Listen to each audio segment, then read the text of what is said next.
Okay, right. So the left-hand one here we can see was your kind of before setup. So the arm was going back here, the club was out there. For me, that ball position just a little bit too far forward. Yeah. That's going to mean your shoulders now are going to aim left of target. So it's going to be very hard for you to get any sort of tilt with your shoulders because you're now moving your body to the ball that's too far forward, Okay. And then if you drag your foot back, now you're getting a bit of a kind of a zigzag in the wrong way. I'm not doing that anymore. At the moment, no. We've definitely got this new setup. So the new setup practice, and again, if you could say 2 minutes a day in front of the mirror, just stand there with the club up in front of you like so. Now you started twisting, you see the club face, you were twisting it open there, so your hands are actually moving.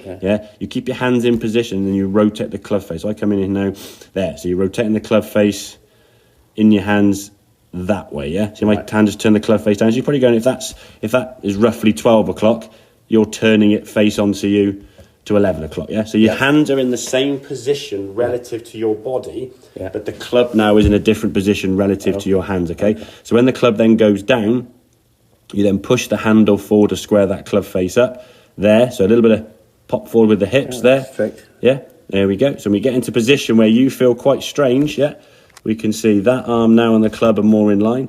The ball is more in line, and your head that feels miles behind the golf ball is there, So that now, as much as it feels strange to you, and we'll show a picture in a second, is a very sort of neutral setup based, and this is the one that went 175 with about a 3-yard draw.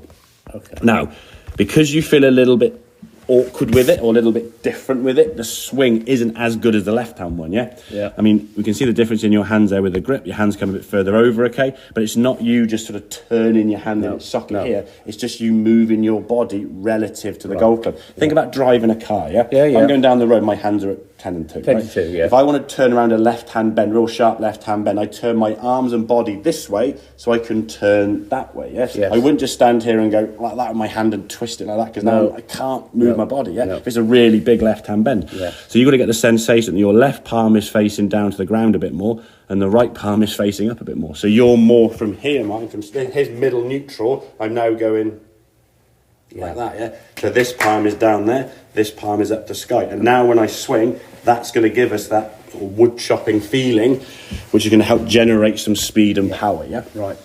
As I say, in terms of the swing, if you look at it, this left-hand one, going back, you had a longer backswing, I think, because it's the right-hand one now, you were probably a little bit, the backswing shorter, no, backswing a little bit shorter, And as you swing through, this was actually a pretty good follow through, good impact position and movement, and the club's over there, not too bad.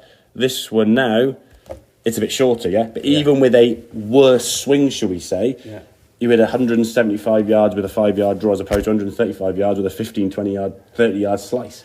So if we can incorporate the better swing, which again, at the moment, if you think where you're stood, man, it feels awkward, doesn't it, It feels strange, it doesn't feel natural. I'm going to do this again because before we leave, just got to get this, you've got to get this dialed in to the point where you can just get the club up in the air, drop it down on the ground, and then from there now, hip goes forward, shoulder goes back. That one. You see, when you put your hips forward, your shoulders sometimes go with it. You've got to pop that shoulder back. So what you're looking for as a checkpoint there, mine, is your head is behind the ball, and your hands now are a little bit more on top of the goal by your left thigh. Then from there we just swing normally. You loosen the grip, and now your swing isn't necessarily going to change at all. Now again, you hit that off the ground with a draw. So if you can hit a driver off the deck with a draw, when you tear it up, it's going to be easy, But it feels really, really strong, One thing. Try with the iron, Jeff. Same thing, I just want to see it now with this. So again, same sort of thing, but I'll explain in a second now. You're not going to be as far to the right, are you? Because you're not trying to lean back on it quite so much, So it will be slightly different there with the iron,